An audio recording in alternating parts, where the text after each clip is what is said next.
الحمد لله رب العالمين نحمده ونستعينه ونؤمن به ونتوكل عليه ونعوذ بالله من شرور أنفسنا ومن سيئات أعمالنا من يهده الله فلا مضل له ومن يضلله فلن تجد له وليا مرشدا اللهم صل على محمد وعلى آل محمد كما صليت على إبراهيم وعلى آل إبراهيم اللهم بارك على محمد وعلى آل محمد كما باركت على إبراهيم وعلى آل إبراهيم في العالمين إنك حميد مجيد ألا إن خير الهدي كتاب الله وخير الهدي هدي محمد صلى الله عليه وسلم وشر الأمور محدثاتها وكل محدثة بدعة وكل بدعة ضلالة وكل ضلالة في النار رب اشرح لي صدري ويسر لي أمري واحلل عقدة من لساني يفقهوا قولي أيها الناس أوصيكم وإياي أولا بتقوى الله يا أيها الذين آمنوا اتقوا الله حق تقاته ولا تموتن إلا وأنتم مسلمون أعوذ بالله من الشيطان الرجيم بسم الله الرحمن الرحيم ولا تقربوا الزنا إنه كان فاحشة وساء سبيلا ബഹുമാന്യരായ സത്യവിശ്വാസികളെ വിശ്വാസിനികളെ, ജീവിതത്തിലെ എല്ലാ മേഖലകളിലും അള്ളാഹുവിൻ്റെ വിധികളും വിലക്കുകളും പാലിച്ചുകൊണ്ട് അള്ളാഹുവെ സൂക്ഷിച്ചുകൊണ്ട് മുത്തഖീങ്ങളായി ജീവിക്കണമെന്ന് എന്നോടും അനന്തരം നിങ്ങളോടും ആദ്യമായി ഉപദേശിക്കുകയാണ്. തഖ്വ കൊണ്ട് വസിയ്യത്ത് ചെയ്യുകയാണ്. അല്ലാഹു തആല നമുക്ക് എല്ലാവർക്കും തഖ്വയും ഈമാനുമുള്ള ജീവിതം നൽകി അനുഗ്രഹിക്കുമാറാവട്ടെ. ബഹുമാന്യരായ സഹോദരങ്ങളെ, സഹോദരിമാരെ, ഹേമ കമ്മിറ്റി റിപ്പോർട്ടിന്റെ പശ്ചാത്തലത്തിൽ എങ്ങനെയാണ് ലിബറൽ കാഴ്ചപ്പാടുകൾ പരാജയപ്പെടുന്നതെന്നും ഇത്തരമൊരു കാലഘട്ടത്തിൽ ഇസ്ലാമിക ധാർമ്മിക വ്യവസ്ഥിതിയുടെ പ്രസക്തിയും പ്രാധാന്യവും എന്താണെന്നും കഴിഞ്ഞ ഖുതുബയിൽ നാം വിശദീകരിക്കുകയുണ്ടായി. ഈ ധാർമ്മിക വ്യവസ്ഥിതിയെ പൂർണ്ണമായും ഉൾക്കൊള്ളുവാൻ വിശ്വാസികളെ പ്രേരിപ്പിക്കുന്ന ഘടകം, അടിസ്ഥാനങ്ങൾ എന്തൊക്കെയാവണം?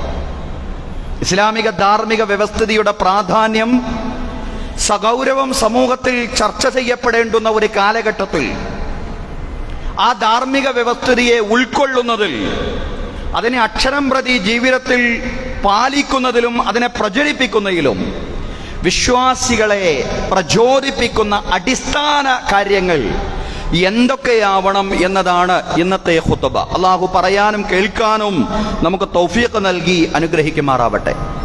ബഹുമാന്യരായ സഹോദരങ്ങളെ, സഹോദരിമാരെ, എല്ലാം പടച്ചതമ്പുരാൻ കാണുന്നു, എല്ലാ കാര്യങ്ങളും അള്ളാഹു അറിയുന്നു. അവൻ്റെ ദൃഷ്ടിയിൽ നിന്നും അവൻ്റെ നിരീക്ഷണത്തിൽ നിന്നും ഒരു കാര്യവും ഒളിപ്പിച്ചു വെക്കാൻ കഴിയില്ല എന്നുള്ള അടിസ്ഥാനപരമായിട്ടുള്ള വിശ്വാസം, അതാണ് ഈമാൻ എന്ന് പറയുന്നത്. ഈ ഈമാനിലൂടെയാണ് പടച്ചതമ്പുരാൻ എല്ലാം കാണുന്നു എന്ന ഒരു ബോധമുണ്ടല്ലോ, ആ ഒരു ബോധത്തിലൂടെ മാത്രമേ ഒരു വിശ്വാസിയെ സംബന്ധിച്ചിടത്തോളം ധാർമ്മികമായ സംസ്കരണം അയാൾക്ക് പൂർണ്ണമായ അർത്ഥത്തിൽ നേടിയെടുക്കുവാൻ സാധിക്കുകയുള്ളൂ. തിന്മ ചെയ്യരുതെന്ന് മാത്രമല്ല അള്ളാഹു പറയുന്നത്, മറിച്ച് തിന്മയിലേക്ക് അടുക്കുക പോലും അരുത് എന്നുള്ളതാണ്. അതാണ് ഞാൻ തുടക്കത്തിൽ ഓതി വെച്ച വിശുദ്ധ ഖുർആനിലെ വചനത്തിൽ അള്ളാഹു പറയുന്നത്, വലാ തഖറബുസ്സിന, നിങ്ങൾ വ്യഭിചാരത്തിലേക്ക് അടുക്കുക പോലും ചെയ്യരുത്. വ്യഭിചാരത്തിലേക്കുള്ള എല്ലാ കവാടങ്ങളും എല്ലാ വാതിലുകളും ഇസ്ലാം കൊട്ടിയടക്കുകയാണ് ചെയ്തിട്ടുള്ളത്. ഇന്നഹു കാന ഫാഹിശതൻ വസാഅ സബീല, നിശ്ചയം വ്യഭിചാരം അത് മ്ലേച്ഛമായ, വളരെ നീചമായ പ്രവൃത്തിയാണ്. വസാഅ സബീല, അത് മോശമായ മാർഗമാണ്. നല്ല വഴിയിലൂടെ സഞ്ചരിക്കുവാൻ, നല്ല വഴിയിലൂടെ ജീവിക്കുവാൻ ഉദ്ദേശിക്കുന്ന ഒരു മനുഷ്യൻ അയാളുടെ ജീവിതത്തിൽ ഒരു തവണ പോലും ആ ദുശ്ചൈതി പ്രവർത്തിക്കുകയില്ല, ആ നീചമായ പ്രവൃത്തി ചെയ്യുകയില്ല. അതിന് മാത്രം നീചമായ പ്രവൃത്തിയാണ് മോശമായ വഴിയാണ് വ്യഭിചാരത്തിന്റെ വഴിയെന്ന് പറയുന്നത്. അതുകൊണ്ട് നിങ്ങൾ വ്യഭിചരിക്കരുത് എന്നല്ല, വലാ തസിനു എന്ന് മാത്രമല്ല പറഞ്ഞത്, വലാ തഖ്റബുസ്സിന, നിങ്ങൾ ആ തിന്മയിലേക്ക് നിങ്ങൾ അടുക്കുക പോലും അരുത്. അതാ ഖുർആന്റെ പ്രയോഗം. വലാ തഖ്റബുൽ ഫവാഹിശ മാ ളഹറ മിൻഹാ വമാ ബത്വൻ, വലാ തഖ്റബുൽ ഫവാഹിശ മാ ളഹറ മിൻഹാ വമാ ബത്വൻ, നിങ്ങൾ മ്ലേച്ഛവൃത്തിയിലേക്ക് അടുക്കുക പോലും അരുത്. മാ ളഹറ മിൻഹാ വമാ ബത്വൻ എന്ന് പറഞ്ഞാൽ എന്താ? അതിൽ പ്രത്യക്ഷമായതും പരോക്ഷമായതും ചെയ്യരുത്. വ്യഭിചാരത്തിന്റെ കവാടങ്ങൾ ഉണ്ടാവും. അതിൽ പ്രത്യക്ഷമായതും നിങ്ങളിൽ നിന്ന് സംഭവിക്കാൻ പാടില്ല, അതിൽ പരോക്ഷമായതും നിങ്ങൾ നിന്ന് സംഭവിക്കാൻ പാടില്ല. പൂർണ്ണമായും ആ തിന്മയിൽ നിന്നും വിശ്വാസികൾ എന്ന നിലയിൽ നിങ്ങൾ അകന്നു നിൽക്കണം. അപ്പോഴേ നിങ്ങൾക്ക് ധാർമ്മികമായ സദാചാരപരമായ സംസ്കരണം നേടിയെടുക്കുവാൻ സാധിക്കുകയുള്ളൂ എന്നുള്ളതാണ്. ഈ തിന്മയിൽ നിന്ന് അകന്നു നിൽക്കാൻ ഒരു യഥാർത്ഥ വിശ്വാസിയെ പ്രേരിപ്പിക്കുന്ന ഘടകം അയാളുടെ ഈമാനാണെന്ന് നമ്മൾ പറഞ്ഞു. മറ്റാരും കാണുന്നില്ലെങ്കിലും അങ്ങനെയുള്ള സന്ദർഭങ്ങളൊക്കെ ഒരു മനുഷ്യനെ സംബന്ധിച്ചിടത്തോളം ധാരാളം ഉണ്ടാകും. മറ്റാരും കാണാത്ത, മറ്റാരുടെയും ദൃഷ്ടിയിലും നിരീക്ഷണത്തിലും പെടാത്ത അവസരങ്ങൾ, സന്ദർഭങ്ങൾ. പക്ഷേ അപ്പോഴും അല്ലാഹു കാണുന്നു. ആ ബോധം നിലനിൽക്കുന്ന അവസ്ഥയിൽ ഒരു മനുഷ്യനും തിന്മ ചെയ്യില്ല. ആ ബോധമാണ് ഈമാൻ. ആ ബോധം ഹൃദയത്തിൽ നിലനിൽക്കുന്ന അവസ്ഥയിൽ ഒരു മനുഷ്യനും തിന്മ ചെയ്യില്ല എന്നുള്ളതാണ്. അതുകൊണ്ട് ആ പ്രവാചകൻ സ്വല്ലല്ലാഹു അലൈഹി വസല്ലം പറഞ്ഞത്, ലാ യസ്നി സാനി ഹീന യസ്നി ഫഹുവ മുഅ്മിനുൻ. വ്യഭിചരിക്കുന്ന മനുഷ്യൻ വ്യഭിചരിക്കുന്നില്ല, അയാളുടെ ഹൃദയത്തിൽ ഈമാൻ നിലനിർത്തിക്കൊണ്ട് അയാൾ അത് ചെയ്യുന്നില്ല. വിശ്വാസിയായിക്കൊണ്ട് അയാൾ വ്യഭിചരിക്കുന്നില്ല. വലാ യസ്രിഖു ഹീന യസ്രിഖു ഫഹുവ മുഅ്മിനുൻ. മോഷ്ടിക്കുന്ന മനുഷ്യൻ വിശ്വാസം നിലനിർത്തിക്കൊണ്ട് അയാൾ മോഷ്ടിക്കുന്നില്ല. പ്രവാചകൻ സ്വല്ലല്ലാഹു അലൈഹി വസല്ലം പറയാൻ, വലാ യശ്റബുൽ ഖംറ ഹീന യശ്റബുഹാ ഫഹുവ മുഅ്മിൻ. മദ്യപിക്കുന്ന മനുഷ്യൻ മദ്യപിക്കുന്നില്ല, വിശ്വാസം അയാളുടെ ഹൃദയത്തിൽ നിലനിർത്തിക്കൊണ്ട്, വിശ്വാസിയായിക്കൊണ്ട് ഈ പ്രവർത്തനങ്ങളൊന്നും അയാൾ ചെയ്യുന്നില്ല. കാരണം വിശ്വാസം എന്ന് പറഞ്ഞാൽ ആ ഒരു ബോധമാണ്. പടച്ചതമ്പുരാൻ അള്ളാഹുവിൻ്റെ സൃഷ്ടിയാണ് ഞാൻ, ആ റബ്ബിന്റെ നിരീക്ഷണത്തിലാണ് എൻ്റെ ജീവിതം. ഞാൻ ചെയ്യുന്ന എല്ലാ കാര്യങ്ങളും, ഞാൻ ചെയ്യുന്ന കാര്യങ്ങൾ എന്ന് മാത്രമല്ല, ഭൂമിയിൽ ഒരു ഇല പോലും പൊഴിയുന്നില്ല, ഇല്ലാഹു യഅലമുഹാ, ആ തമ്പുരാൻ അറിയാതെ, ആ നാഥൻ അറിയാതെ. നിങ്ങൾ രണ്ടുപേര് സ്വകാര്യ സംഭാഷണം നടത്തുമ്പോൾ മൂന്നാമനായി നിങ്ങളുടെ കൂടെ പടച്ചവനുണ്ട്. നിങ്ങൾ 3 പേര് സ്വകാര്യ സംഭാഷണം നടത്തുമ്പോൾ നാലാമനായി നിങ്ങളുടെ കൂടെ പടച്ചവനുണ്ട്. അതാണ് വിശ്വാസം, അതാണ് ഈമാൻ എന്ന് പറയുന്നത്. ആ ഈമാൻ നിലനിർത്തിക്കൊണ്ട് ഒരു മനുഷ്യനും ഈ തിന്മകളൊന്നും ചെയ്യാൻ കഴിയില്ല. അയാളുടെ സ്വകാര്യതയുടെ എത്രമാത്രം പരിമിതമായ വലയത്തിലാണെങ്കിലും, ആരോടാണോ ഇയാൾ തിന്മ ചെയ്യുന്നത് ആ വ്യക്തി മാത്രം അറിയുന്നു, ആരും കാണുന്നില്ല, 2 പേര് മാത്രം. പക്ഷേ മൂന്നാമനായി അവിടെ പടച്ചതമ്പുരാന്റെ സാന്നിധ്യമുണ്ട്, അള്ളാഹുവിന്റെ മലായിക്കത്തിന്റെ സാന്നിധ്യം. ആ തിന്മ ചെയ്യുമ്പോൾ ഏതായാലും അവിടെ ഉണ്ടാവില്ല, അവരത് എഴുതിപ്പോയിട്ടുണ്ടാവും, തിന്മയിൽ രേഖപ്പെടുത്തപ്പെട്ടിട്ടുണ്ടാവും.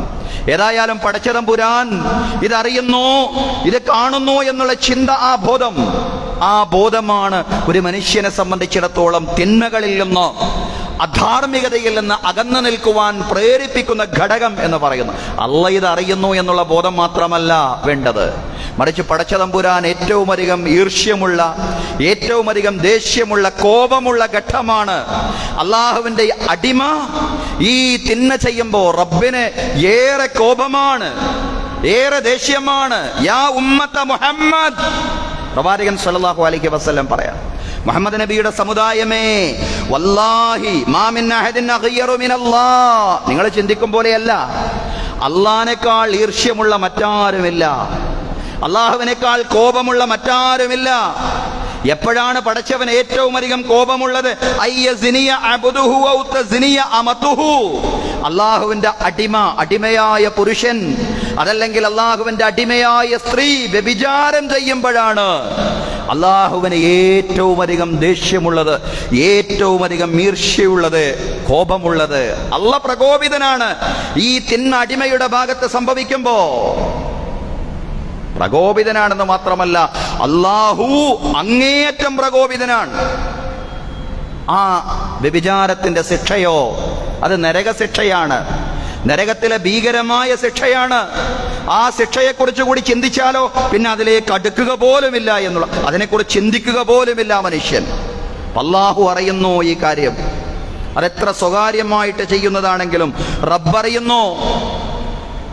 റബ്ബ് തആല എന്റെ ഭാഗത്ത് നിന്ന് ആ പ്രവർത്തനം കണ്ടാൽ എന്നോട് ഏറ്റവും അധികം കോപമുള്ളവനാണ്, ഈർഷ്യയുള്ളവനാണ്, കോപാകുലനാണ്, ദേഷ്യമുള്ളവനാണ് എന്ന് മാത്രമല്ല അതിന്റെ ശിക്ഷ നാളെ പാരത്രിക ലോകത്ത് ഭീകരമാണ്.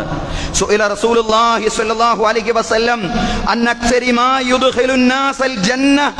പ്രവാചകൻ സ്വല്ലല്ലാഹു അലൈഹി വസല്ലമയോട് ചോദിക്കപ്പെട്ടു, അധിക ആളുകളും എങ്ങനെയാ സ്വർഗ്ഗത്തിൽ കടക്കുന്നത്?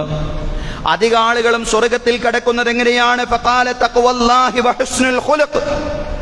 അല്ലാഹുവിനെ സൂക്ഷിച്ചുകൊണ്ടാണ്, സൽ സ്വഭാവം കൊണ്ടാണ് ആളുകൾ സ്വർഗ്ഗത്തിൽ കടക്കുന്നത്. തഖ്വ കൊണ്ടും ഹുസ്നുൽ ഖുലുഖ് കൊണ്ടും അല്ലാഹുവിനെ സൂക്ഷിച്ചുകൊണ്ടും സൽ സ്വഭാവം കൊണ്ടുമാണ് അധിക ആളുകളും സ്വർഗ്ഗത്തിൽ കടക്കുന്നത്. അടുത്ത ചോദ്യം, വസുഇല അൻ അക്സരി മാ യുദ്ഖിലുൻ നാസൻ നാർ. അധിക ആളുകളെയും നരകത്തിൽ പ്രവേശിപ്പിക്കുന്ന കാര്യം എന്താണ്? സൽ സ്വഭാവവും തഖ്വയുമാണ് അധിക ആളുകളെയും സ്വർഗ്ഗത്തിൽ പ്രവേശിപ്പിക്കുന്നതെങ്കിൽ അടുത്ത ചോദ്യം എന്താ? ചോദ്യം, അധിക ആളുകളെയും നരകത്തിൽ പ്രവേശിപ്പിക്കുന്ന കാര്യങ്ങൾ എന്തൊക്കെയാണ്? ഫഖാൽ റസൂലുള്ളാഹി സ്വല്ലല്ലാഹു അലൈഹി വസല്ലം പറഞ്ഞു, വൽ ഫമു വൽ ഫർജ്. രണ്ടവയവങ്ങളാണ് അയാളുടെ ശരീരത്തിലെ രണ്ടവയവങ്ങൾ. അൽ ഫമു വൽ ഫർജ്. ഒന്ന് വായയാണ്, രണ്ട് ഗുഹ്യസ്ഥാനമാണ്. അവന്റെ ലൈംഗികാവയവവും വായയും. അതിനെ രണ്ടിനെയും സൂക്ഷിച്ചിട്ടില്ല എങ്കിൽ അയാൾക്ക് സ്വർഗം കിട്ടൂല. അയാളുടെ നാവ് കൊണ്ടുള്ള സംസാരവും അയാളുടെ ധാർമ്മിക ജീവിതവും സദാചാര ജീവിതവും നന്നാക്കുന്നില്ല എങ്കിൽ അയാളുടെ സങ്കേതം നരകമാണെന്ന് പ്രവാചകൻ സ്വല്ലല്ലാഹു അലൈഹി വസല്ലം പറയാണ്. സഹോദരങ്ങളെ, സഹോദരിമാരെ, ഒരു ദിവസം രാവിലെ പ്രവാചകൻ സ്വല്ലല്ലാഹു അലൈഹി വസല്ലം താൻ തലേന്ന് കണ്ട സ്വപ്നം സ്വഹാബിമാർക്ക് വിശദീകരിച്ചു കൊടുക്കുകയാണ്. റസൂലുള്ളാഹി അങ്ങനെയൊക്കെ ചോദിക്കും സ്വഹാബിമാരോട്. രാവിലെ കാണുമ്പോൾ നിങ്ങൾ ഇന്നലെ പല സ്വപ്നങ്ങളും കണ്ടിരുന്നോ എന്നൊക്കെ ചോദിക്കും പ്രവാചകൻ സ്വല്ലല്ലാഹു അലൈഹി വസല്ലം.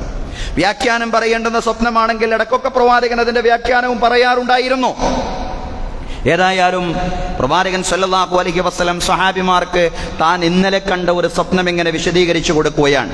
പ്രവാചകന്റെ സ്വപ്നം എന്ന് പറഞ്ഞാൽ സാധാരണ ഒരു മനുഷ്യന്റെ സ്വപ്നം പോലെയല്ല, അത് വഹയിന്റെ ഭാഗമാണ്, അത് ദിവ്യബോധനത്തിന്റെ ഭാഗമാണ്. റസൂലുള്ളാഹി സ്വല്ലല്ലാഹു അലൈഹി വസല്ലം പറഞ്ഞു, ഇന്നലെ രാത്രി രണ്ടാളുകൾ എൻ്റെ അടുക്കൽ വന്ന് ഞാൻ അവരോടൊപ്പം യാത്ര ചെയ്യണമെന്ന് ആവശ്യപ്പെട്ടു. സ്വപ്നത്തിൽ രണ്ടാളുകൾ എൻ്റെ അടുക്കൽ വന്നു, ഞാൻ അവരോടൊപ്പം യാത്ര ചെയ്യണമെന്ന് അവരാവശ്യപ്പെട്ടു.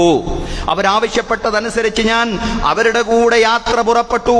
കുറെ യാത്ര ചെയ്തപ്പോൾ ഞങ്ങൾ ആളിക്കത്തുന്ന ഒരു ഗുഹയിലെത്തി. റസൂലുള്ളാഹി സ്വല്ലല്ലാഹു അലൈഹി വസല്ലം പറയാൻ, കുറെ അങ്ങ് യാത്ര ചെയ്തപ്പോ ഞങ്ങൾ ആളിക്കത്തുന്ന ഒരു ഗുഹയിലെത്തി. അതിൽ നിന്ന് ശബ്ദ കോലാഹലങ്ങൾ ഉയരുന്നുണ്ടായിരുന്നു. ആ ആളിക്കത്തുന്ന ഗുഹയിൽ നിന്ന് ശബ്ദ കോലാഹലങ്ങൾ ഉയരുന്നുണ്ടായിരുന്നു.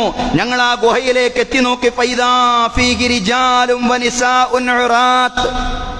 ആ ഗുഹയിലേക്ക് ഞങ്ങൾ എത്തി നോക്കിയപ്പോ അതിലതാ നഗ്നരായ സ്ത്രീകളും പുരുഷന്മാരും.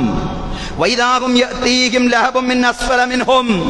അവരുടെ ശരീരത്തിന്റെ താഴ്ഭാഗത്ത് നിന്ന് തീജ്വാല ഇങ്ങനെ കത്തിക്കേറുകയാണ്. പ്രവാചകൻ സ്വല്ലല്ലാഹു അലൈഹി വസല്ലം പറയാം, ഒരു രാത്രി ഞങ്ങൾ നടത്തി. യാത്ര ചെയ്ത് ഞങ്ങൾ അഗ്നിയാൽ ഉള്ള ഒരു ഗുഹയിൽ എത്തിപ്പെട്ടു. ആ ഗുഹയിൽ നഗ്നരായ സ്ത്രീകളും പുരുഷന്മാരും ഉണ്ടായിരുന്നു. വൈദാഹും യഅതീഹിം ലഹബും മിൻ അസ്ഫല മിൻഹും. ആ സ്ത്രീ പുരുഷന്മാരുടെ ശരീരത്തിന്റെ താഴ്ഭാഗത്ത് നിന്ന് തീജ്വാലകൾ ഇങ്ങനെ കത്തി ഉയരുകയാണ്. ഫൈദാ അതാഹും ദാലിക്കൽ ലഹബു വൗദൗ. ആ തീജ്വാലകൾ അവരെ സ്പർശിക്കുന്ന ഘട്ടത്തിൽ, അവരെ ബാധിക്കുന്ന ഘട്ടത്തിൽ അവരിങ്ങനെ അലറുന്നുണ്ട്, അവരിങ്ങനെ അട്ടഹസിക്കുന്നുണ്ട്. പ്രവാചകൻ സ്വല്ലല്ലാഹു അലൈഹി വസല്ലം വിശദീകരിക്കുകയാണ്, വഅമ്മർ റിജാലു വന്നിസാഉൽ ഉറാത്ത്. ആ നഗ്നരായ സ്ത്രീകളും പുരുഷന്മാരും ആരാണെന്ന് നിങ്ങൾക്കറിയോ? ആ അഗ്നികുണ്ഡത്തിലുള്ള, ആ അഗ്നിയാലുള്ള ഗുഹയിലുള്ള നഗ്നരായ സ്ത്രീകളും പുരുഷന്മാരും ആരാണെന്ന് നിങ്ങൾക്കറിയോ? അവരുടെ ശരീരത്തിന്റെ താഴ്ഭാഗത്ത് നിന്ന് തീജ്വാലകൾ ഉയരുകയും ആ തീജ്വാലകൾ ഉയരുമ്പോൾ അവര് അതിന്റെ പ്രയാസം കൊണ്ട്, അതിന്റെ വേദന കൊണ്ട്, അതവരുടെ ശരീരത്തെ കത്തിക്കുന്നത് കൊണ്ട് അട്ടഹസിക്കുകയും ചെയ്യുന്ന സ്ത്രീ പുരുഷന്മാർ ആരാണെന്നറിയോ? ഫഇന്നഹുമുസ്സുനാത്തു വസ്സവാനി. അത് വ്യഭിചരിക്കുന്ന സ്ത്രീകളും പുരുഷന്മാരുമാണ്. അത് വ്യഭിചരിക്കുന്ന സ്ത്രീകളും പുരുഷന്മാരുമാണ്. സഹോദരങ്ങളെ, അതിന്റെ ഗൗരവം അത്രത്തോളമാണ്. റസൂലുള്ളാഹി സ്വല്ലല്ലാഹു അലൈഹി വസല്ലം തനിക്ക് ലഭിച്ച മറ്റൊരു ദിവ്യബോധനത്തെ കൂടി വിശദീകരിക്കുകയാണ്. പ്രവാചകൻ സ്വല്ലല്ലാഹു അലൈഹി വസല്ലം പറഞ്ഞു, ഒക്കെ പ്രവാചകന്റെ സ്വപ്നം എന്ന് പറഞ്ഞ ദിവ്യബോധനത്തിന്റെ ഭാഗം, പ്രവാചകൻ വഹയിന്റെ ഭാഗം, അത് പേക്കിനാവല്ല. അതിൽ ഒന്നുപോലും പേക്കിനാവായിട്ട് അതല്ലെങ്കിൽ തള്ളിക്കളയേണ്ടത് ഉണ്ടാവില്ല. പ്രവാചകൻ സ്വല്ലല്ലാഹു അലൈഹി വസല്ലമയുടെ അർറുയ അസ്വാലിഹ, പ്രവാചകന്റെ നല്ല നല്ല സ്വപ്നങ്ങൾ എന്നാ പറയാം, അതൊക്കെ ദിവ്യബോധനത്തിന്റെ, അതായത് തബ്ശീറിന്റെയും ഇൻദാറിന്റെയും ഭാഗമാണ്. പ്രവാചകന്റെ സമൂഹത്തിനുള്ള മുന്നറിയിപ്പിന്റെ അതല്ലെങ്കിൽ സന്തോഷ വാർത്തയുടെ ഭാഗമാണ്. പ്രവാചകൻ മറ്റൊരു കിനാവ് പറഞ്ഞു കൊടുക്കുകയാണ്. ഞാൻ ഉറങ്ങുന്നവനായിരിക്കെ എൻ്റെ അടുക്കൽ 2 പേര് വന്നു. അവർ 2 പേരും എൻ്റെ കൈകൾ പിടിക്കുകയും എന്നെയും കൊണ്ട് കുത്തനെയുള്ള ഒരു മലയിൽ എത്തുകയും ചെയ്തു. അവർ 2 പേരും എന്നോട് പറഞ്ഞു, താങ്കൾ കയറൂ. മലയിലേക്ക് കയറാൻ പറയാൻ, താങ്കൾ കയറൂ. പിന്നെയും എന്നെയും കൊണ്ടവരെ പോയി. അപ്പോഴതാ അതിരൂക്ഷമായ ദുർഗന്ധമുള്ള ഒരു വിഭാഗം, ഒരു ജനതയുടെ ഒരു വിഭാഗത്തിന്റെ അടുക്കലെത്തി. ആ വിഭാഗത്തിന്റെ അടുക്കലെത്തിയപ്പോ അതിരൂക്ഷമായ ദുർഗന്ധമാണ്, അതിരൂക്ഷമായ നാറ്റമാണ് അവരിൽ നിന്ന് അനുഭവിക്കാൻ കഴിയുന്നത്. പ്രവാചകൻ സ്വല്ലല്ലാഹു അലൈഹി വസല്ലം വിശദീകരിക്കുകയാണ്, കഅന്ന റീഖകുൽ മറാഹീൽ, അവരിൽ നിന്ന് വരുന്ന നാറ്റം, ദുർഗന്ധം, അത് കക്കൂസിന്റെ ദുർഗന്ധം പോലെയാണ്. മറാഹീൽ എന്ന് പറഞ്ഞാൽ കക്കൂസിന്റെ ദുർഗന്ധം പോലെയാണ്. വേറെ പരിഭാഷയൊന്നും അതിന് നൽകാൻ കഴിയില്ല. അതുകൊണ്ട് അത് തന്നെ പറഞ്ഞത്. ഖുൽതു മൻ ഹൗലാ, പ്രവാചകൻ സല്ലല്ലാഹു അലൈഹി വസല്ലം കൂടെയുള്ള ആളുകളോട് ചോദിച്ചു, മൻ ഹൗലാ, ആരാണവർ, ആരാണ് അക്കൂട്ടർ? ഖാല ഹൗലാ ഇസ്സാനൂന വസ്സുനാത്ത്, വ്യഭിചരിക്കുന്ന സ്ത്രീകളും പുരുഷന്മാരുമാണത്. അപ്പോൾ അതാണ് അതിന്റെ ശിക്ഷ എന്ന് പറയുന്നത്. അതിന് മാത്രം ഭീകരമായ തെറ്റാണ് യഥാർത്ഥത്തിൽ സദാചാര വ്യതിചലനം എന്ന് ചിന്തിക്കുവാൻ ചുരുങ്ങിയത് ഇസ്ലാമിക സമൂഹത്തിനെങ്കിലും സാധ്യമാവേണ്ടതുണ്ട്.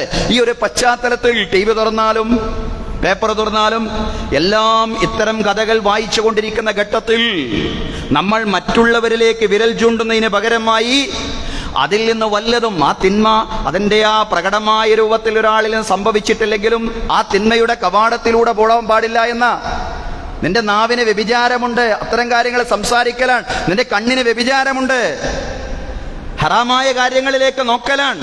അങ്ങനെ ഓരോ അവയവങ്ങൾക്കും അതുണ്ട് എന്നാ പറയുന്നു. അതിൻ്റെ അയൽവക്കത്തുകൂടി പോലും ഒരു വിശ്വാസി പോവാൻ പാടില്ല. സഹോദരങ്ങളെ, അതിനാണ് അതുമായി ബന്ധപ്പെട്ടുള്ള ഭീകരമായ ശിക്ഷകൾ, ഭീകരമായ മുന്നറിയിപ്പുകൾ റസൂലുള്ളാഹി സ്വല്ലല്ലാഹു അലൈഹി വസല്ലം നമുക്ക് നൽകി. ഇതൊക്കെ സ്വഹീഹായ ഹദീസാണ്. അവസാനം പറഞ്ഞത് ഇബ്നു ഖുസൈമ റഹ്മത്തുള്ളാഹി അലൈഹി ഉദ്ധരിച്ച തീർത്തും സ്വഹീഹായ ഹദീസാണ്. നേരത്തെ പറഞ്ഞതെല്ലാം സ്വഹീഹാണ്. സ്വഹീഹിന്റെ ഗണത്തിലേ അതിനൊക്കെ നമുക്ക് ഉൾപ്പെടുത്താൻ കഴിയും. ഇനി ഒരാൾ വ്യഭിചാരത്തിൽ നിന്ന് അകന്നു നിന്നാലോ, തെറ്റ് ചെയ്യാതെ ആ തെറ്റ് ചെയ്യാനുള്ള എല്ലാ അവസരങ്ങളും ഒത്തുവന്നു. ത്തിന്റെ വലിയ പാഠങ്ങളും അടങ്ങുന്നതാണ് സൂറ യൂസുഫ് എന്ന് പറയുന്നത്. മഹാനായ പ്രവാചകൻ യൂസുഫ് നബി അലൈഹിസ്സലാം അസീസിന്റെ കൊട്ടാരത്തിൽ, നമുക്കറിയാം സുന്ദരിയായ, ആ കാലഘട്ടത്തിൽ ജീവിച്ച ഏറ്റവും വലിയ സുന്ദരി എന്ന് പറയാവുന്ന രീതിയിൽ ശാരീരികമായ സൗകുമാര്യത അങ്ങേയറ്റം ഉണ്ടായിരുന്ന ഒരു വനിത വ്യഭിചാരത്തിലേക്ക് ക്ഷണിക്കുകയാണ്. താൻ ഏത് വീട്ടിലാണോ താമസിക്കുന്നത് ആ വീടിന്റെ യജമാനത്തി തന്നെ തിന്മയിലേക്ക് ക്ഷണിക്കുമ്പോ അല്ലാഹുവിൽ ശരണം എന്ന് പറഞ്ഞുകൊണ്ട് പിന്മാറിയ പ്രവാചകൻ യൂസുഫ് അലൈഹിസ്സലാമയെ ധാർമ്മികതയുടെ വലിയ മാതൃകകളിൽ ഒരാളായിട്ട് ഖുർആൻ അവതരിപ്പിക്കുകയാണ്. വറാവറത്തുല്ലത്തി ഹുവ ഫീ ബൈതിഹാ അൻ നഫ്സിഹി وغلقت الأبواب وقالت هيت لك قال معاذ الله إنه ربي أحسن مثواي إنه لا يفلح الظالمون وراودته التي هو في بيتها عن نفسه. ആരുടെ വീട്ടിലാണോ പ്രവാചകൻ യൂസുഫ് അലൈഹിസ്സലാം താമസിച്ചിരുന്നത് ആ വീടിന്റെ യജമാനത്തി യൂസുഫ് അലൈഹിസ്സലാമയുടെ ശരീരത്തെ ആഗ്രഹിക്കുകയാണ്. വഗല്ലഖത്തിൽ അബ്വാബ്, അങ്ങനെ കവാടങ്ങൾ അടച്ചുകൊണ്ട് വഖാലത്ത് ഹൈതലക്, തിന്മയിലേക്ക് വാ എന്ന് പറഞ്ഞ് മാടി വിളിക്കുകയായിരുന്നു. അസീസിന്റെ പത്നിയാണ് ആ തിന്മയിലേക്ക് പ്രവാചകൻ യൂസുഫ് അലൈഹിസ്സലാമയെ മാടി വിളിച്ചത്. അറിയപ്പെട്ട അധാർമികത ചെയ്യുന്ന ഒരു സ്ത്രീ ആയിരുന്നില്ല. പക്ഷേ യൂസുഫ് അലൈഹിസ്സലാമയുടെ സൗന്ദര്യത്തിന്റെ മുമ്പിൽ പിടിച്ചു നിൽക്കാൻ കഴിഞ്ഞില്ല. അതുകൊണ്ട് ചെയ്തു പോയതാണെന്ന് വ്യാഖ്യാതാക്കൾ പറയുന്നുണ്ട്. അതുകൊണ്ട് വിളിച്ചതാണ്. പക്ഷേ യൂസുഫ് അലൈഹിസ്സലാം എന്താ പറഞ്ഞു? മഅദല്ലാഹ് ഖാല മഅദല്ലാഹ്, അല്ലാഹുവോട് ഞാൻ അഭയം ചോദിക്കുകയാണ്.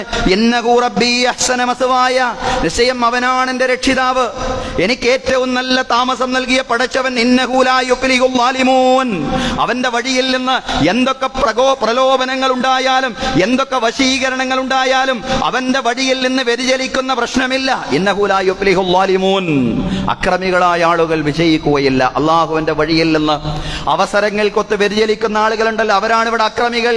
അവര് വിജയിക്കുകയില്ല, പിന്മാറുകയാണ്. യൂസുഫ് അലൈഹിസ്സലാം മാടി വിളിക്കുമ്പോഴും ഇല്ല, മഅദല്ലാഹ്, അല്ലാഹുവിൽ അഭയം എന്ന് പറഞ്ഞുകൊണ്ട് യൂസുഫ് അലൈഹിസ്സലാമയുടെ ഈമാൻ ഉണരുകയാണ് സഹോദരങ്ങളെ. പിന്നീട് ഒരുപാട് പരീക്ഷണങ്ങൾ, ഈ അധാർമികതയ്ക്ക് വശംവദനാവാത്തതിന്റെ പേരിൽ വലിയ വലിയ പ്രയാസങ്ങൾ യൂസുഫ് അലൈഹിസ്സലാം അഭിമുഖീകരിച്ചു. വലിയ ബുദ്ധിമുട്ടുകൾ ഉണ്ടായി, ജയിലിൽ അടക്കപ്പെട്ടു, ചരിത്രം നമുക്കറിയാം.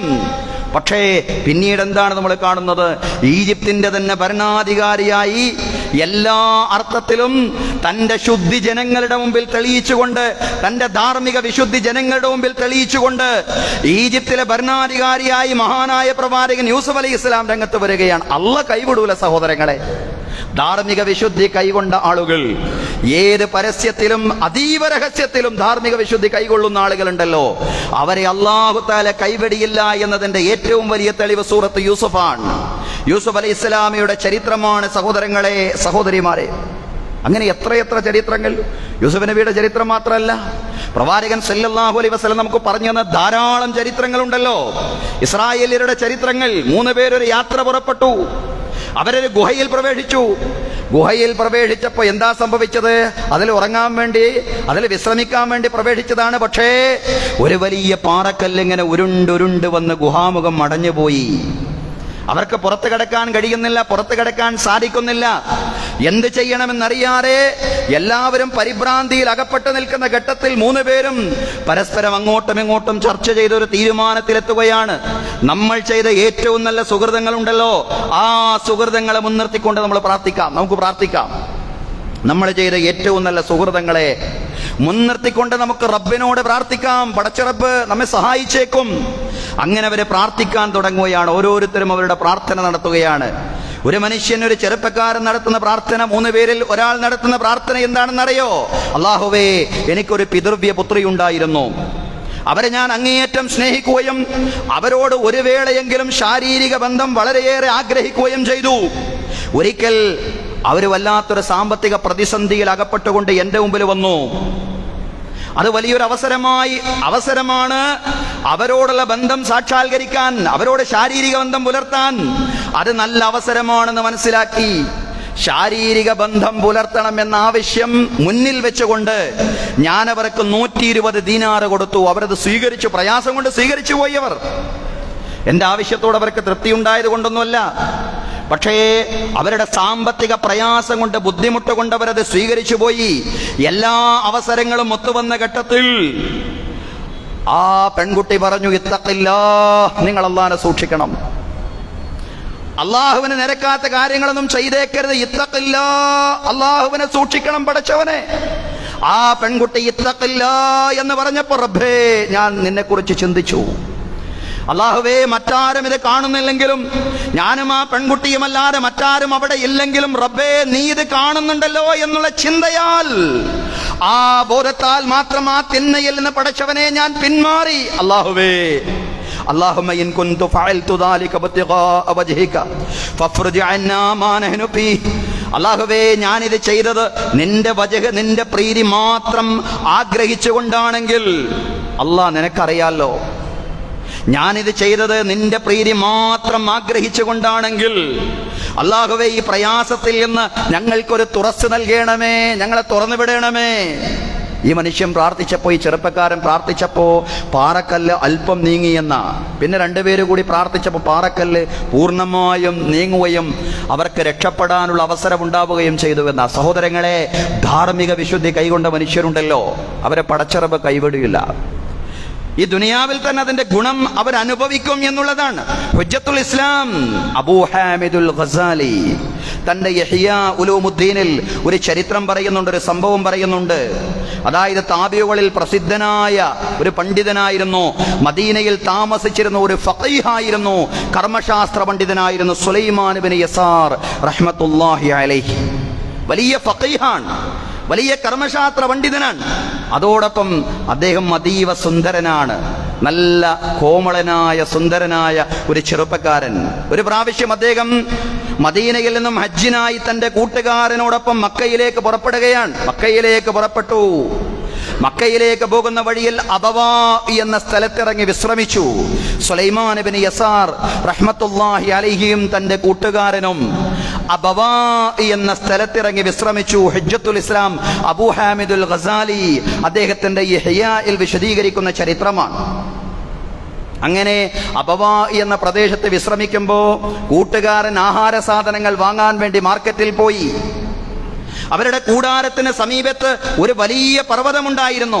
ആ പർവ്വതത്തിന്റെ ഉച്ചിയിൽ നാടോടികളായ ധാരാളം പെണ്ണുങ്ങൾ, സ്ത്രീകൾ താമസിച്ചിരുന്നു. അതീവ സുന്ദരിയായ ഒരു നാടോടി പെണ്ണ് സുലൈമാൻ ഇബ്നു യസാർ റഹ്മത്തുള്ളാഹി അലൈഹിയെ കാണാനിടയായി. അവൾ അദ്ദേഹത്തിന്റെ സൗന്ദര്യത്തിൽ ആകൃഷ്ടനായി അദ്ദേഹത്തെ തിന്മയിലേക്ക് ക്ഷണിച്ചു. കൂടാരത്തിൽ സുലൈമാൻ ഇബ്നു യസാർ റഹ്മത്തുള്ളാഹി അലൈഹി മാത്രമാണുള്ളത്. അദ്ദേഹത്തിന്റെ കൂട്ടുകാരൻ പോലുമില്ല. കൂട്ടുകാരൻ സാധനങ്ങൾ വാങ്ങാൻ, ആഹാരം വാങ്ങാൻ വേണ്ടി അങ്ങാടിയിലേക്ക് പുറപ്പെട്ടതാണ്. ആരുമില്ല, മറ്റാരുമില്ല. തിന്മയിലേക്ക് അതീവ സുന്ദരിയായ ഈ പെൺകുട്ടി, നാടോടി പെണ്ണ് ക്ഷണിക്കുമ്പോ മഹാനായ സുലൈമാൻ ഇബ്നു യസാർ റളിയല്ലാഹു അൻഹു എന്താണ് ചെയ്യുന്നത് സഹോദരങ്ങളെ? സുലൈമാൻ ഇബ്നു യസാർ റളിയല്ലാഹു അൻഹു റഹ്മത്തുള്ളാഹി അലൈഹി ആദ്യം ഭക്ഷണത്തിനാണ് വിളിക്കുന്നതെന്ന് കരുതി ഭക്ഷണം വെച്ച് നീട്ടുകയാണ്. ഭക്ഷണം നൽകാൻ ശ്രമിക്കുമ്പോ സുലൈമാൻ ഇബ്നു യസാർ റഹ്മത്തുള്ളാഹി അലൈഹിയോട് ആ പെൺകുട്ടി പറയാം, എനിക്ക് ഭക്ഷണമൊന്നും വേണ്ട. ഒരു പുരുഷനിൽ നിന്നും ഒരു സ്ത്രീ എന്താണോ ആഗ്രഹിക്കുന്നത് അതാഗ്രഹിച്ചിട്ടാണ് ഞാൻ നിങ്ങളുടെ അടുക്കൽ വന്നിട്ടുള്ളത്. സുലൈമാൻ ഇബ്നു യസാർ റഹ്മത്തുള്ളാഹി അലൈഹി ആ പെൺകുട്ടിയോട് പറയാണ്, മോളെ, നിന്നെ പിശാചാണ്, ശൈത്വാനാണ് എൻ്റെ അടുക്കലേക്ക് അയച്ചിട്ടുള്ളത്. നിന്നെ ശൈത്വാനാണ് എൻ്റെ അടുക്കലേക്ക് അയച്ചിട്ടുള്ളത് എന്ന് പറഞ്ഞുകൊണ്ട് ഏങ്ങി ഏങ്ങി കരയുകയാണ് സുലൈമാൻ ഇബ്നു യസാർ റഹ്മത്തുള്ളാഹി അലൈഹി. വശംവദനാവുന്നില്ല, ആ വശീകരണത്തിൽ പെട്ടുപോകുന്നില്ല.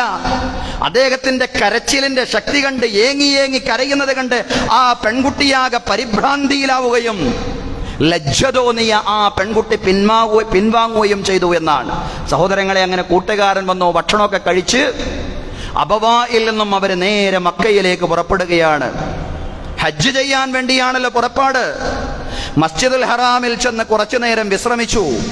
മസ്ജിദുൽ ഹറാമിൽ കുറച്ചു നേരം കിടന്നപ്പോ ഉറങ്ങിപ്പോയി. സ്വപ്നത്തിൽ നല്ലൊരു കാഴ്ച കണ്ടു എന്നാണ്. ഒരു സുന്ദരനായ ഒരു യുവാവ് സ്വപ്നത്തിൽ പ്രത്യക്ഷപ്പെട്ടു. സുലൈമാൻ ഇബ്നു യസാർ റഹ്മത്തുള്ളാഹി അലൈഹി ആശ്ചര്യജനകമായ അദ്ദേഹത്തിന്റെ സൗന്ദര്യം കണ്ട് ചോദിക്കുകയാണ്, താങ്കൾ ആരാണ്? താങ്കൾ ആരാണ്? ഞാൻ യൂസുഫാണ്. താങ്കൾ ആരാണ്? ഞാൻ യൂസുഫാണ്. യൂസുഫ് സുദ്ദീഖാണോ താങ്കൾ? യൂസുഫ് അലൈഹിസ്സലാം, പ്രവാചകൻ യൂസുഫാണോ താങ്കൾ? അതെ, ഞാൻ യൂസുഫ് സുദ്ദീഖാണ്. ഉടനെ സുലൈമാൻ ഇബ്നു യസാർ റഹ്മത്തുള്ളാഹി അലൈഹി ചോദിക്കുന്നു, താങ്കളുടെയും അസീസിന്റെ ഭാര്യയുടെയും ഇടയിലുണ്ടായ സംഭവം അത്യപൂർവവും അത്ഭുതകരവുമാണ്. താങ്കളുടെ ഈമാനിന്റെ ശക്തി കൊണ്ടല്ലേ താങ്കൾ രക്ഷപ്പെട്ടത്? യൂസുഫ് അലൈഹിസ്സലാം അദ്ദേഹത്തോട് പറയാണ്, താങ്കളുടെയും അബവാകാരി പെൺകുട്ടിയുടെയും ഇടയിലുണ്ടായ കാര്യം അതിനേക്കാൾ അത്ഭുതകരമാണ്. അല്ലാഹു താങ്കളുടെ ഈമാനിനെ ഏറെ സ്വീകരിച്ചിരിക്കുന്നു. ഈമാനിന്റെ കരുത്ത് കൊണ്ട് തന്നെയാണ് താങ്കളും രക്ഷപ്പെട്ടത്. അതാണ് സഹോദരങ്ങളെ, അല്ലാഹു അതിന്റെ ഗുണം ഈ ദുനിയാവിൽ തന്നെ കാണിച്ചു കൊടുക്കുകയാണ്. അതാണ് ധാർമ്മികമായ വിശുദ്ധി എന്ന് പറയുന്നത്. ആ വിശുദ്ധി കൈകൊള്ളാൻ ഒരു മനുഷ്യൻ എങ്ങനെ സാധിക്കുന്നു എന്ന് ചോദിച്ചാൽ ഭരണകൂടത്തെ പേടിച്ചത് കൊണ്ടല്ല. ഭരണകൂടത്തിന്റെയും കോടതിയുടെയൊക്കെ നിയമവ്യവഹാരങ്ങളിൽ നിന്ന് ഒരുപക്ഷേ രക്ഷപ്പെടാനുള്ള വഴികൾ മനുഷ്യന്റെ മുമ്പിൽ ധാരാളം ഉണ്ടാവാം. പക്ഷെ അതിൽ നിന്നൊക്കെ രക്ഷപ്പെട്ടാലും രാജാതിരാജനായ റബ്ബിന്റെ കോടതിയിൽ ഞാൻ രക്ഷപ്പെടാൻ പോവില്ല, ഞാൻ രക്ഷപ്പെടുന്നില്ല. ആ ഒരു ചിന്തയാണ് സഹോദരങ്ങളെ ധാർമ്മിക വിശുദ്ധി നയിക്കുവാൻ ഒരു യഥാർത്ഥ വിശ്വാസിയെ പ്രേരിപ്പിക്കുന്നത്. റബ്ബ് ഇത് കാണുന്നു. ഇത് ചെയ്താൽ അതിന്റെ തിക്തഫലം പരലോകത്തെ മാത്രമല്ല, ഈ ദുനിയാവിൽ തന്നെ നീ അനുഭവിക്കേണ്ടി വരും. മഹാനായ ഇമാം ഷാഫിഈ റഹ്മത്തുള്ളാഹി അലൈഹിയുടെ ഒരു വരിയുണ്ട്, മുഹമ്മദ് ബിൻ ഇദ്രീസ് ശാഫിഈ റഹ്മത്തുള്ളാഹി അലൈഹി പറയാണ്, ഉഫു തഉഫു നിസാഉകും. ഉഫു എന്നും വായിക്കാം, ഉഫു എന്നും വായിക്കാം. നിങ്ങൾ പാതിവൃത്യം കൈകൊള്ളുക. തഉഫു നിസാഉകും, എങ്കിൽ നിങ്ങളുടെ ഭാര്യമാരും പാതിവൃത്യം കൈകൊള്ളും. നിങ്ങൾ പാതിവൃത്യം കൈകൊണ്ടാൽ നിങ്ങളുടെ ഭാര്യമാരും പാതിവൃത്യം കൈകൊള്ളും. നിങ്ങൾ രഹസ്യത്തിൽ പലതും പോയി ഒപ്പിച്ചു വരും, പക്ഷേ നിങ്ങളറിയാതെ നിങ്ങളുടെ വീട്ടിലെ സ്ത്രീകളും അത് ചെയ്യുന്നുണ്ടാവും. നിങ്ങളറിയണം, സ്ത്രീകൾ ചെയ്യുന്നുണ്ടെങ്കിൽ അവരറിയണം, പുരുഷന്മാരും ഇത് ചെയ്യുന്നുണ്ടാവും. അതാണ് ഇമാം ഷാഫിഈ റഹ്മത്തുള്ളാഹി അലൈഹി പറഞ്ഞു, ഉഫു തഉഫു നിസാഉകും. ചില ആളുകൾ അത് ഹദീസ് എന്ന രീതിയിൽ ഉദ്ധരിക്കാറുണ്ട്, പക്ഷേ സ്വഹീഹല്ല. ഹദീസ് എന്ന നിലയ്ക്ക് സ്വഹീഹല്ല. ഇമാം ഷാഫിഈ റഹ്മത്തുള്ളാഹി അലൈഹിയുടെ വചനം എന്ന നിലയ്ക്ക് അത് സ്വീകാര്യമായ രീതിയിൽ ഉദ്ധരിക്കപ്പെട്ടിട്ടുണ്ട് എന്നുള്ളതാണ്. അതുമായി ബന്ധപ്പെട്ട ഒരു സംഭവം ദുയൂബന്ദി പണ്ഡിതനായ മൗലാന ദുൽഫഖാർ ദുയൂബന്ദി വിവരിക്കുന്നുണ്ട്. അദ്ദേഹം പറയാണ്, അതായത് ഒരു സ്വർണ്ണപ്പണിക്കാരൻ ജീവിച്ചിരുന്നു. സ്വർണ്ണപ്പണിക്കാരനായ ഒരു മനുഷ്യൻ ജീവിച്ചിരുന്നു. അയാളുടെ ഭാര്യ സൽഗുണ സമ്പന്നയായിരുന്നു. ഒരിക്കൽ സ്വർണ്ണപ്പണിക്കാരൻ വീട്ടിൽ വന്നപ്പോൾ ഭാര്യ ഏങ്ങലടിച്ച് കരയുന്നു. അദ്ദേഹം ഭാര്യയോട് കാര്യം അന്വേഷിച്ചപ്പോൾ അവര് പറഞ്ഞു, നാം വളരെ ചെറുപ്പത്തിലെ എടുത്തു വളർത്തുകയും മകനെ പോലെ കണക്കാക്കുകയും ചെയ്തിരുന്ന നമ്മുടെ ഇന്നാലിന്ന ജോലിക്കാരൻ എന്നോട് അപമര്യാദയായി പെരുമാറിയിരിക്കുന്നു. അവൻ എൻ്റെ കൈക്ക് പിടിക്കുകയും തെറ്റായ വിചാരത്തോടെ എന്നെ സമീപിക്കുകയും ചെയ്തിരിക്കുന്നു. നമ്മുടെ ആ ജോലിക്കാരനുണ്ടല്ലോ, നമ്മൾ മകനെ പോലെ കണ്ടിരുന്ന, ആ രീതിയിൽ നമ്മൾ വളർത്തി പരിപാലിച്ച ആ ജോലിക്കാരൻ എന്നോട് മോശമായി പെരുമാറി, എൻ്റെ കൈക്ക് പിടിക്കുകയും തെറ്റായ വിചാരത്തോടു കൂടി എന്നെ സമീപിക്കുകയും ചെയ്തു. എന്നോടവൻ ഇപ്രകാരം പെരുമാറിയല്ലോ എന്നോർക്കുമ്പോഴാണ് എനിക്ക് കരച്ചിൽ വരുന്നത്. അതുകൊണ്ടാണ് ഞാൻ കരയുന്നതെന്ന് അദ്ദേഹത്തിൻ്റെ ഭാര്യ അദ്ദേഹത്തോട് പറയുമ്പോൾ സ്വർണ്ണപ്പണിക്കാരൻ തൻ്റെ ഭാര്യയോട് പറഞ്ഞു, നിനക്കുണ്ടായ ദുരനുഭവം എൻ്റെ ദുഷ്പ്രവർത്തനത്തിൻ്റെ ശിക്ഷയാണ്. നീ അറിയാതെ ഒരു കാര്യം എന്നിലും സംഭവിച്ചിട്ടുണ്ട്. ഇന്ന് നമ്മുടെ കടയിൽ ഒരു പെൺകുട്ടി വളകൾ വാങ്ങാൻ വേണ്ടി വന്നു. അവൾക്ക് ഇഷ്ടപ്പെട്ട വളകൾ എടുത്ത് എന്റെ കയ്യിൽ തന്നിട്ട് അവളുടെ കയ്യിൽ അത് ധരിപ്പിക്കാൻ എന്നോട് ആവശ്യപ്പെട്ടു. അവളുടെ കയ്യിൽ അത് ധരിപ്പിക്കുമ്പോൾ എൻ്റെ മനസ്സിൽ മോശമായ വൈകാരിക ചിന്തകൾ ഉണ്ടായി. അങ്ങനെ ധരിപ്പിക്കാനൊന്നും പാടില്ല. അന്യ സ്ത്രീകൾ വരുമ്പോൾ ഒരു ഫാൻസി നടത്തുന്ന ഒരു വ്യക്തിയെ സംബന്ധിച്ചിടത്തോളം ആ സ്ത്രീയുടെ കയ്യിൽ ഇയാൾ ധരിപ്പിക്കേണ്ട ആവശ്യമൊന്നുമില്ല. പെൺകുട്ടിക്ക് ധരിക്കാൻ, സ്വന്തമായിട്ട് ധരിക്കാൻ അവസരം നൽകുക എന്നുള്ളതാണ്. ഈ മനുഷ്യൻ പറയാൻ, അങ്ങനെ ഞാൻ അവരുടെ കയ്യിൽ ധരിപ്പിച്ചു എന്ന് മാത്രമല്ല, അവരുടെ കയ്യിൽ അത് ധരിപ്പിച്ചപ്പോൾ എൻ്റെ മനസ്സിൽ മോശമായ വൈകാരിക ചിന്തകൾ ഉണ്ടായി. അതിന്റെ പ്രതിഫലനമാണ് ഞാൻ എൻ്റെ വീട്ടിൽ കണ്ടതെന്ന് മൗലാന ദുൽഫഖാർ ദുയൂബന്ദി അദ്ദേഹം വിശദീകരിക്കുകയാണ്. അദ്ദേഹത്തിന്റെ ജീവിതത്തിൽ അദ്ദേഹം അനുഭവിച്ച, അദ്ദേഹം കേട്ടറിഞ്ഞ ഒരു സംഭവമായിരിക്കാം. ഏതായാലും അതാണ് ഇമാം ഷാഫിഈ റഹ്മത്തുള്ളാഹി അലൈഹി പറഞ്ഞത്, ഉഫു തഉഫു നിസാഉകും. നിങ്ങൾ പാതിവൃത്യം കൈകൊള്ളുക എങ്കിൽ നിങ്ങളുടെ ഭാര്യമാരും നല്ല രീതിയിൽ തന്നെ ജീവിക്കും. നമ്മൾ മോശമായി ജീവിച്ചാൽ വീട്ടിലെ സ്ത്രീകളും മോശമായി ജീവിക്കും. വീട്ടിലെ സ്ത്രീകൾ മോശമായി ജീവിച്ചാൽ നമ്മൾ മോശമായിട്ട്, നമ്മളങ്ങനെ ജീവിക്കാൻ പാടില്ല. ഏതായാലും അങ്ങനെയാണ്. ആ ഒരു അർത്ഥത്തിൽ ഒരു പ്രതിഫലനം മനുഷ്യ ജീവിതത്തിൽ ഉണ്ട് എന്ന് വിലയിരുത്തുകയാണ് ഇമാം ഷാഫിഈ റഹ്മത്തുള്ളാഹി അലൈഹി. റസൂലുള്ളാഹിന്റെ ഹദീസല്ലേ സഹോദരങ്ങളെ, പ്രവാചകന്റെ അടുക്കൽ ഈ തിന്മ ചെയ്യാൻ അനുവാദം ചോദിച്ചൊരു മനുഷ്യൻ വരുന്നുണ്ടല്ലോ. റസൂലുള്ളാഹി സ്വല്ലല്ലാഹി അലൈഹി വസല്ലം ചോദിക്കുന്നില്ലേ, നിന്റെ ഉമ്മയോട് ഒരാൾ ഈ തിന്മ ചെയ്യുന്നത് നീ ഇഷ്ടപ്പെടുമോ? നിന്റെ ഭാര്യയോട് ഒരാൾ ഈ തിന്മ ചെയ്യുന്നത് നീ ഇഷ്ടപ്പെടുമോ? നിന്റെ സഹോദരിയോട്, നിന്റെ മകളോട് ഒരാൾ ഈ തിന്മ ചെയ്യുന്നത് നീ ഇഷ്ടപ്പെടുമോ? ആ മനുഷ്യൻ പറഞ്ഞു, ഇല്ല, ഞാൻ ഇഷ്ടപ്പെടൂല, അതൊന്നും എനിക്ക് ഇഷ്ടമല്ല. എങ്കിൽ നീ ചിന്തിക്ക്, ഈ ഭൂമിയിലുള്ള മുഴുവൻ സ്ത്രീകളും ഒന്നുകിൽ ആരുടെയെങ്കിലും മകളാണ്, അതല്ലെങ്കിൽ ആരുടെയെങ്കിലും സഹോദരിയാണ്, ആരുടെയെങ്കിലും ഭാര്യയാണ്, ആരുടെയെങ്കിലും ഉമ്മയാണ്. ആ ചിന്ത നിനക്കുണ്ടെങ്കിൽ എങ്ങനെയാ നീ തിന്മ ചെയ്യുക? സഹോദരങ്ങളെ, ആ ഒരു അർത്ഥത്തിൽ, ഗൗരവത്തിൽ ആളുകളിൽ ചിന്തിക്കണം. അങ്ങനെ ചിന്തിക്കുമ്പോഴാണ് റബ്ബിതെല്ലാം കണ്ടുകൊണ്ടിരിക്കുന്നു, അതിന്റെ പ്രതിഫലനം ഈ ലോകത്തെനിക്കുണ്ടാവും എന്ന് മാത്രമല്ല, പരലോകത്ത് വരാനിരിക്കുന്ന ഭീകരമായ ശിക്ഷയാണ്. ആ ഈമാനാണ് ധാർമ്മികമായ ബോധം കൈകൊള്ളാൻ ഒരു യഥാർത്ഥ വിശ്വാസിയെ പ്രേരിപ്പിക്കുന്നത്. ഈമാൻ മാത്രമല്ല, ഈമാനിൽ നിന്ന് വരുന്ന വേറൊരു സംഗതിയുണ്ട്. അതിനാണ് ലജ്ജ എന്ന് പറയുന്നത്. അതും ഈമാന്റെ ഒരു ശാഖയാണ്. അൽ ഈമാൻ ബിദ്ഉൻ വസബഊന ശുഅബ. റസൂലുള്ളാഹി സ്വല്ലല്ലാഹി അലൈഹി വസല്ലം പറഞ്ഞു, വിശ്വാസം 70-ൽ പരം ശാഖകളാണ്. അഫ്ളലുഹാ ഖൗലു ലാ ഇലാഹ ഇല്ലല്ലാഹ് വ അദ്നാഹാ ഇമാതത്തുൽ അദാ അനി ത്വരീഖ്. അതിലേറ്റവും ഉത്കൃഷ്ടമായത് ലാ ഇലാഹ ഇല്ലല്ലാഹ് പറയലാണ്. അതിലേറ്റവും താഴ്ന്നത്, അതല്ലെങ്കിൽ അതിന്റെ തന്നെ ഒരു ഭാഗമാണ് വഴിയിൽ നിന്ന് ബുദ്ധിമുട്ടുകൾ നീക്കം ചെയ്യുക എന്നതും. എന്നാൽ അറിയണം, വൽ ഹയാഉ ശുഅബത്തും മിനൽ ഈമാൻ. ലജ്ജ ഈമാനിന്റെ ശാഖയാണ്. ലജ്ജ വേണം. നമ്മുടെ വീട്ടിൽ കുട്ടികൾക്ക് ലജ്ജയുണ്ടാവുന്ന സാഹചര്യം ഉണ്ടാവണം. ആണും പെണ്ണും ആറാടുന്ന ദൃശ്യങ്ങൾ ടിവിയിലൂടെ യാതൊരു ലജ്ജയുമില്ലാതെ കണ്ടുകൊണ്ടിരിക്കുകയാണെങ്കിൽ ഒരിക്കലും നമ്മുടെ വീട്ടിൽ വളരുന്ന കുഞ്ഞുങ്ങൾ ഇങ്ങനെയുള്ള ധാർമ്മിക ബോധമുള്ള കുഞ്ഞുങ്ങളായി മാറും, സന്താനങ്ങളായി നമ്മുടെ സന്താനങ്ങൾ മാറും എന്ന് നമ്മൾ വിചാരിക്കരുത്. ലജ്ജ വേണം സഹോദരങ്ങളെ. സ്ത്രീ പുരുഷന്മാർ എല്ലാ അർത്ഥത്തിലും ലജ്ജ കാണിക്കണം, ലജ്ജാബോധം കൈവരിക്കണം. ഇയ്യാക്കും നിങ്ങൾ നിങ്ങളെ സൂക്ഷിക്കണം. നഗ്നമാവുന്ന അവസ്ഥയും സൂക്ഷിക്കണം. വീട്ടിലാണെങ്കിലും പൂർണ്ണ നഗ്നമാവുന്ന, അതല്ലെങ്കിൽ ആ അർത്ഥത്തിൽ അയ്യേ എന്ന് ആളുകൾ നോക്കിയാൽ പറയുന്ന രീതിയിലൊക്കെ ഡ്രസ്സ് ധരിക്കുന്ന അവസ്ഥ വീട്ടിൽ പോലും ഉണ്ടാവാൻ പാടില്ല എന്നാണ്. കാരണം പ്രവാചകൻ സല്ലല്ലാഹു അലൈഹി വസല്ലം പറയാണ്, ഫഇന്ന മഅക്കും മല്ലാ യുഫാരിഖുകും ഇല്ലാ ഇൻദൽ ഗായിതി വഹീന യുഫ്ളി റജുലു ഇലാ അഹ്ലിഹി ഫസ്തഹിയൂഹും വഅക്രിമൂഹും. പ്രവാചകൻ സല്ലല്ലാഹു അലൈഹി വസല്ലം പറഞ്ഞു, നിങ്ങൾ നഗ്നമാവുന്ന അവസ്ഥകളെ നിങ്ങൾ സൂക്ഷിക്കണം, നഗ്നമാവാൻ പാടില്ല. ഫഇന്ന മഅക്കും മല്ലാ യുഫാരിഖുകും, നിശ്ചയം നിങ്ങളുടെ കൂടെ ചില ആളുകളുണ്ട്, അവർ നിങ്ങളിൽ നിന്ന് വേർപെട്ടു പോകുന്നില്ല. അള്ളാന്റെ മലക്കുകളെ, അവർ നിങ്ങളിൽ നിന്ന് വേർപെട്ടു പോകുന്നില്ല. ഇല്ലാ ഇൻദൽ ഗായിതി, നിങ്ങൾ മലമൂത്ര വിസർജനം ചെയ്യുമ്പോൾ അപ്പോൾ മാത്രമാണ് അവർ നിങ്ങളിൽ നിന്ന് വേർപെട്ടു പോകുന്നത്. വഹീന യുഫ്ളി റജുലു ഇലാ അഹ്ലിഹി, അതുപോലെ ഭാര്യ ഭർത്താക്കന്മാരെ പരസ്പരം ബന്ധപ്പെടുന്ന അവസ്ഥയിൽ മാത്രമേ അവർ വേർപെട്ടു പോകുന്നുള്ളൂ. അല്ലാത്ത അവസ്ഥയിലെല്ലാം നിങ്ങളുടെ കൂടെ ഉള്ളവരാണ് അള്ളാഹുവിന്റെ മലക്കുകൾ എന്ന് പറയുന്നത്. ആ മലക്കുകളുടെ മുമ്പിൽ ഫസ്തഹിയൂഹും, നിങ്ങൾ ലജ്ജാബോധം കൈകൊള്ളണേ, വഅക്രിമൂഹും, അവരെ നിങ്ങൾ ആദരിക്കുകയും ചെയ്യണേ എന്ന ആ ലജ്ജാബോധം നമ്മുടെ വീട്ടിലുണ്ടെങ്കിൽ എല്ലാ കാര്യങ്ങളിലും ആ ഒരു നാണം, ആ ഒരു മാനം, ആ ഒരു ലജ്ജാബോധം നമ്മുടെ വീട്ടിൽ പാലിക്കുന്നുണ്ടെങ്കിൽ ആ വീട്ടിൽ നിന്നേ സഹോദരങ്ങളെ ധാർമ്മിക ബോധമുള്ള മക്കൾ ഉണ്ടാവുകയുള്ളൂ. ശ്രദ്ധിക്കണം. പ്രവാചകൻ സല്ലല്ലാഹു അലൈഹി വസല്ലം പറഞ്ഞു, ലാ തലിജു അലൽ മഗീബാതി ഫഇന്ന ശൈത്താന യജ്രി മിൻ അഹദികും മജ്റദ്ദം. ലാ തലിജു അലൽ മഗീബാത്, നിങ്ങൾ ഭർത്താക്കന്മാർ അടുത്തില്ലാത്ത സ്ത്രീകളുടെ അടുക്കലേക്ക് കയറി ചെല്ലരുത്. ഭാര്യമാർ അവരുടെ അടുക്കൽ ഭർത്താക്കന്മാരില്ല, സ്ത്രീകൾ അവരുടെ അടുക്കൽ അവരുടെ പുരുഷന്മാരില്ല. അങ്ങനെയുള്ള സ്ത്രീകളുടെ അടുക്കലേക്ക് നിങ്ങൾ കയറി ചെല്ലരുത്. ഫഇന്ന ശൈത്താന യജ്രി മിൻ അഹദികും മജ്റദ്ദമി, കാരണം പിശാച് നിങ്ങളുടെ ശരീരത്തിൽ രക്തമോടുന്ന ഇടങ്ങളിലെല്ലാം പിശാചിന്റെ ഓട്ടമുണ്ട്. നിങ്ങൾ ശ്രദ്ധിക്കണം, നമ്മൾ ശ്രദ്ധിക്കണം, ജാഗ്രത കൈകൊള്ളാൻ പറയാം. ലജ്ജയാണ് ഇസ്ലാമിക ധാർമ്മിക വ്യവസ്ഥിതിയുടെ അടിസ്ഥാനങ്ങളിൽ ഒന്നെങ്കിൽ, രണ്ടാമത്തേത് അതല്ലെങ്കിൽ മുൻഗണനാക്രമം അനുസരിച്ച് ഒന്നാമതായിട്ട് തന്നെ നമ്മൾ പറയേണ്ടതാണ് ഈമാൻ എന്ന് പറയും. അല്ലാഹു തആല ഇതെല്ലാം കണ്ടുകൊണ്ടിരിക്കുന്നു എന്നുള്ള ബോധം. ഈ രണ്ട് കാര്യങ്ങളും, ഈ ഈമാനും ലജ്ജയുമുള്ള ആളുകളിൽ നിന്ന് മാത്രമേ ധാർമ്മികത ഉണ്ടാവുകയുള്ളൂ.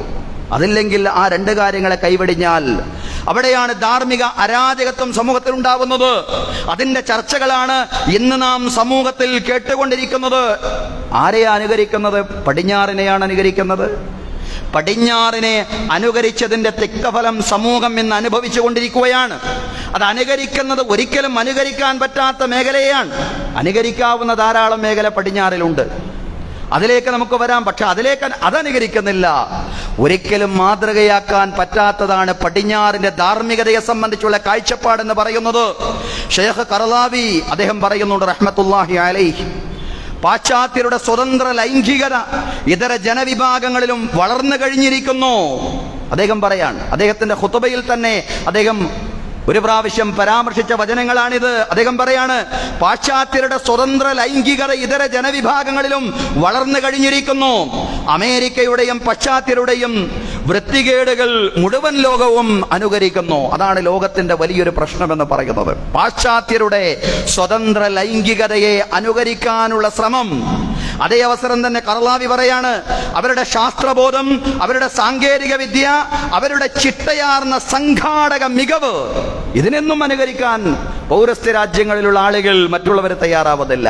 പക്ഷേ അവരുടെ ധാർമ്മികത സ്വായത്തമാക്കാനാണ് ശ്രമിക്കുന്നത്. അവരുടെ ധാർമ്മികതയിൽ നാശമല്ലാതെ മറ്റൊന്നുമില്ല.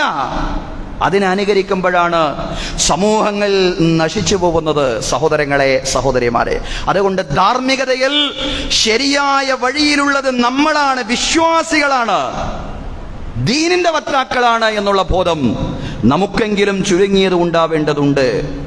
ഇംഗ്ലണ്ടിലെ ഒരു ജഡ്ജി ലണ്ടനിലെ തൻ്റെ ലളിതമായ ഫ്ലാറ്റിലിരുന്ന് ഇംഗ്ലണ്ടിൽ നടക്കുന്ന സ്ത്രീപീഡനങ്ങളുടെ പൊതുവായൊരു സ്വഭാവം പഠിക്കാൻ ശ്രമിച്ചു എന്ന തൻ്റെ ഫ്ലാറ്റിലിരുന്ന് ഇംഗ്ലണ്ടിലെ സ്ത്രീപീഡനങ്ങളുടെ പൊതുവായൊരു സ്വഭാവം അദ്ദേഹം പഠിക്കാൻ ശ്രമിച്ചു. അതിൻ്റെ ഭാഗമായി 180ഓളം സ്ത്രീ പുരുഷന്മാരെയും കേസിന്റെ ഭാഗമായ പത്രപ്രവർത്തകരെയും പാർലമെന്റ് അംഗങ്ങളെയും എല്ലാം അദ്ദേഹം വിചാരണ ചെയ്തു. 7,50,000 പദങ്ങളുള്ള വിധിന്യായത്തിന്റെ അവസാന ഭാഗത്ത് വെട്ടിത്തിളങ്ങുന്ന അക്ഷരത്തിൽ അവസാനം ആ ജഡ്ജി രേഖപ്പെടുത്തി. എന്താ രേഖപ്പെടുത്തിയെന്നറിയോ? മതത്തെ ഒഴിച്ചു നിർത്തിക്കൊണ്ട് സദാചാരമുണ്ടാവുകയില്ല, സദാചാരമില്ലാതെ നിയമവ്യവസ്ഥയ്ക്ക് നിലനിൽക്കാനും സാധിക്കില്ല. ആ ഒരു പോയിന്റിലേക്ക് എന്ന് മനുഷ്യൻ എത്തിപ്പെടുമോ അന്നേ മനുഷ്യന്റെ ധാർമ്മിക വ്യവസ്ഥിതി ശരിയാവുകയുള്ളൂ എന്ന് ചിന്തിക്കുവാൻ നമുക്ക് സാധ്യമാവേണ്ടതുണ്ട്. അതുകൊണ്ട് ഈമാനിലും ലജ്ജാബോധത്തിലും അധിഷ്ഠിതമായ ഇസ്ലാമിന്റെ ധാർമ്മിക വ്യവസ്ഥയെ ജീവിതത്തിൽ സ്വയം ഉൾക്കൊള്ളാനും അതിന്റെ പ്രചാരകരായി മാറാനും ശ്രമിക്കുക. അല്ലാഹു തൗഫീഖ് നൽകി അനുഗ്രഹിക്കുമാറാവട്ടെ. അഖൂലു ഖൗലി ഹാദാ വ അസ്തഗ്ഫിറുല്ലാഹ ലീ വലക്കും. ഇന്നല്ലാഹ വ മലായികതഹു യുസല്ലൂന അലൻ നബി യാ അയ്യുഹല്ലദീന ആമനൂ സ്വല്ലൂ അലൈഹി വസല്ലിമൂ തസ്ലീമാ.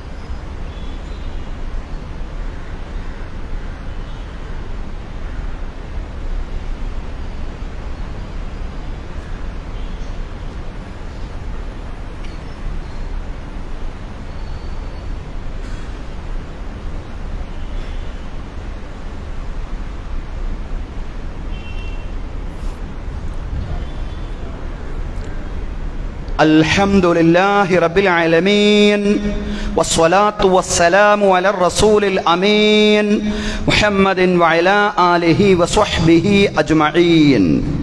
അയ്യുഹന്നാസ് ഊസീകും വഇയ്യായ സാനിയം ബിതഖ്വല്ലാഹ്. അഊദു ബില്ലാഹി മിനശ് ശൈത്വാനിർ റജീം. ബിസ്മില്ലാഹിർ റഹ്മാനിർ റഹീം. يا أيها الذين آمنوا اتقوا الله حق تقاته ولا تموتن إلا وأنتم مسلمون. ബഹുമാന്യരായ സത്യവിശ്വാസികളെ, വിശ്വാസിനികളെ, ജീവിതത്തിലെ എല്ലാ മേഖലകളിലും അള്ളാഹുവിൻ്റെ വിധികളും വിലക്കുകളും പാലിച്ചുകൊണ്ട് അള്ളാഹുവെ സൂക്ഷിച്ചുകൊണ്ട് മുത്തഖീങ്ങളായി ജീവിക്കണമെന്ന് ഒരിക്കൽ കൂടി എന്നോടെന്ന പോലെ നിങ്ങളോടും ഉപദേശിക്കുകയാണ്. രണ്ടാമതും തഖ്വ കൊണ്ട് വസിയ്യത്ത് ചെയ്യുകയാണ്. അള്ളാഹു തആല നമുക്കെല്ലാവർക്കും തഖ്വ ഈമാനുമുള്ള ജീവിതം നൽകി അനുഗ്രഹിക്കുമാറാവട്ടെ.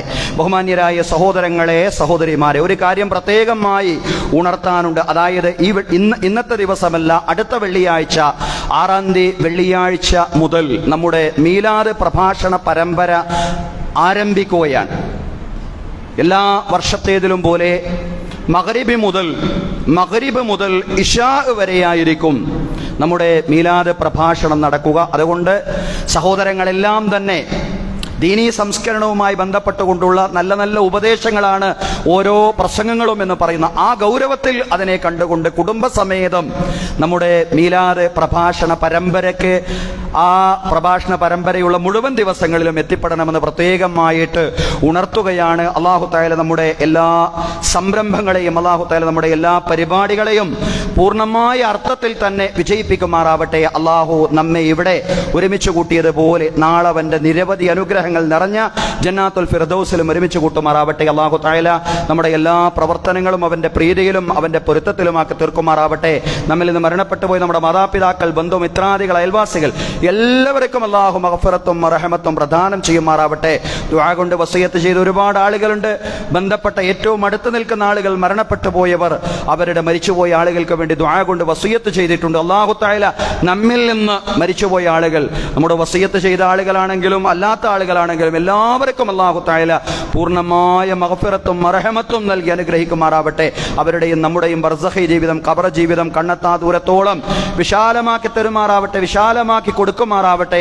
അള്ളാഹു അവന്റെ അരിഷിന്റെ രാജസിംഹാസനത്തിന്റെ നിഴൽ നേടിയെടുക്കുന്നവരിൽ നമ്മെ എല്ലാവരെയും നമ്മിൽ നിന്ന് മരണപ്പെട്ടു പോയവരെയും ഉൾപ്പെടുത്തി പ്രത്യേകം അനുഗ്രഹിക്കുമാറാവട്ടെ. വലത് കൈയിൽ ഗ്രന്ഥം നേടിയെടുക്കുന്നവരുടെ ഗണത്തിലും റസൂലുള്ളാഹി സ്വല്ലല്ലാഹു അലൈഹി വസല്ലമയുടെ ശഫാഅത്തുൽ ഉലമായുടെ ഭാഗമാവുന്നവരിലും റസൂലുള്ളാഹി സ്വല്ലല്ലാഹു അലൈഹി വസല്ലമയുടെ കരങ്ങളിൽ നിന്ന് ഹൗദുൽ കൗസറിന്റെ മഹത്തായ പാനീയം വാങ്ങിച്ചു കുടിക്കുന്നവരിലും സിറാത്തിലൂടെ മിന്നൽ വേഗത്തിൽ പ്രയാണം ചെയ്യുന്നവരിലും ഫിർദൗസിൽ പ്രവാചകന്മാരോടൊപ്പം സുദ്ദീഖുകളോടൊപ്പം ശുഹദാക്കളോടൊപ്പം സാലിഹീങ്ങളോടൊപ്പം മാതാപിതാക്കളോടൊപ്പം മക്കളോടൊപ്പം കുടുംബത്തോടൊപ്പം ശാശ്വതമായി സംഗമിക്കുന്നവരിലും റബ്ബ് തആല നമ്മെ എല്ലാവരെയും ഉൾപ്പെടുത്തി അനുഗ്രഹിക്കുമാറാവട്ടെ.